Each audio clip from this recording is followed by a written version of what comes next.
श्रीमद्वाल्मीकि रामायणे युद्धकांडे पंचदशः सर्गः। इंद्रजित द्वारा विभीषण का उपहास तथा विभीषण का उसे फटकार कर सभा में अपनी उचित सम्मति देना। बृहस्पते स्तुल्यं वर्चस्तु निशम्य यत्नेन विभीषणस्य ततो महात्मा वचनं बभाषे ततेन्द्रजिन्नैरुतयूथ मुख्यः। विभीषण बृहस्पति के समान बुद्धिमान थे। उनके वचनों को जैसे तैसे बड़े कष्ट से सुनकर राक्षस यूथपतियों में प्रधान महाकाय इंद्रजित ने वहाँ ये बात कही। किं नाम ते तात कनिष्ठवाक्यम् अनर्थकं वै बहुभीतवच्च अस्मिन् कुले योऽपि भवेन्न जातः सोऽपि दृशं नैव वदेन्न कुर्यात्। मेरे छोटे चाचा, आप बहुत डरे हुए कि भांति ये कैसी निरर्थक बात कह रहे हैं। जिसने इस कुल में जन्म न लिया हो वह पुरुष भी न तो ऐसी बात करेगा, न ऐसा काम करेगा। सत्वेन वीर्येण पराक्रमेण धैर्येण शौर्येण च तेजसा च एककुलस्मिन् पुरुषो विमुक्तो विभीषणस्तात कनिष्ठ एषः। पिताजी, हमारे इस राक्षस कुल में एकमात्र ये छोटे चाचा विभीषण ही बल, वीर्य, पराक्रम, धैर्य, शौर्य और तेज से रहित हैं। किं नाम तौ मानुषराजपुत्रावस्माकमेकेन हि राक्षसेन सुप्राकृतेनापि निहन्तुमेतौ शक्यौ कुतो भीषयसे स्म भीरो। वे दोनों महानव राजकुमार क्या हैं? उन्हें तो हमारा एक साधारण सा राक्षस भी मार सकता है। फिर मेरे डरपोक चाचा, आप हमें क्यों डरा रहे हैं? त्रिलोकनाथो ननु देवराजः शक्रो मया भूमितले निविष्टः भयार्पिताश्चापि दिशः प्रपन्नाः सर्वे तदा देवगणाः समग्राः। मैंने तीनों लोकों के स्वामी देवराज इंद्र को भी स्वर्ण से हटाकर इस भूतल पर ला बिठाया था। उस समय सारे देवताओं ने भयभीत हो भागकर संपूर्ण दिशाओं की शरण ली थी। ऐरावतो निस्वनमुन्नदन् स निपातितो भूमितले मया तु विकृष्य दन्तौ तु मया प्रसह्य वित्रासिता देवगणाः समग्राः। मैंने हठपूर्वक ऐरावत हाथी के दोनों दांत उखाड़कर उसे स्वर्ग से पृथ्वी पर गिरा दिया था। उस समय वह जोर जोर से चिंगाड़ रहा था। अपने इस पराक्रम द्वारा मैंने संपूर्ण देवताओं को आतंक में डाल दिया था। सोहम सुराणामपि दर्पहंता दैत्योत्तमानामपि शोककर्ता कथम नरेन्द्रात्मजयोर्न शक्तो मनुष्ययोः प्राकृतयोः सुवीर्यः। जो देवताओं के भी दर्प का दलन कर सकता है, बड़े बड़े दैत्यों को भी शोक मग्न कर देने वाला है तथा जो उत्तम बल पराक्रम से संपन्न है, वही मुझ जैसा वीर मनुष्य जाति के दो साधारण राजकुमारों का सामना कैसे नहीं कर सकता।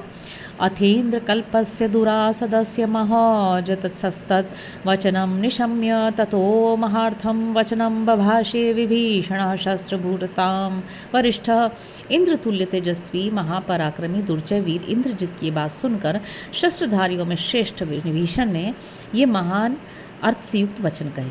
न तात मंत्रे तव निश्चयोस्ति बालस्त्वमत्याप्य विपक्व बुद्धिः तस्मात् त्वयाप्यात्म विनाशनाय वचोर्थहीनं बहुविप्रलप्तम्।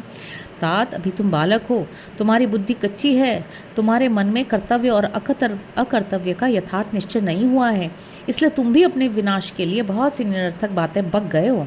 पुत्र प्रवादेन तु रावणस्य त्वमिन्द्रजिन्मित्रमुखोऽसि शत्रुः यस्येदृशं राघवतो विनाशं निशम्य मोहादनुमन्यसे त्वम्। इंद्रजित, तुम रावण के पुत्र कहलाकर भी ऊपर से उनके मित्र हो, भीतर से तो ऊपर से ही उसके मित्र हो, भीतर से तो तुम पिता के शत्रु ही जान पड़ते हो। यही कारण है कि तुम रघुनाथ जी के द्वारा राक्षस राज के विनाश की बातें सुनकर भी मोहवश उन्हीं के हाँ में हाँ मिला रहे हो। त्वमेव वध्यश्च सुदुर्मतिश्च सचापि वध्यो य इहा न यत्वां बालं दृढ़ं साहसिकं च योध्य प्रावेशयन्मन्त्रकृतां समीपम। तुम्हारी बुद्धि बहुत ही खोटी है। तुम स्वयं तो मार डालने के योग्य हो ही, जो तुम्हें यहाँ बुला लाया है वह भी वध के ही योग्य है।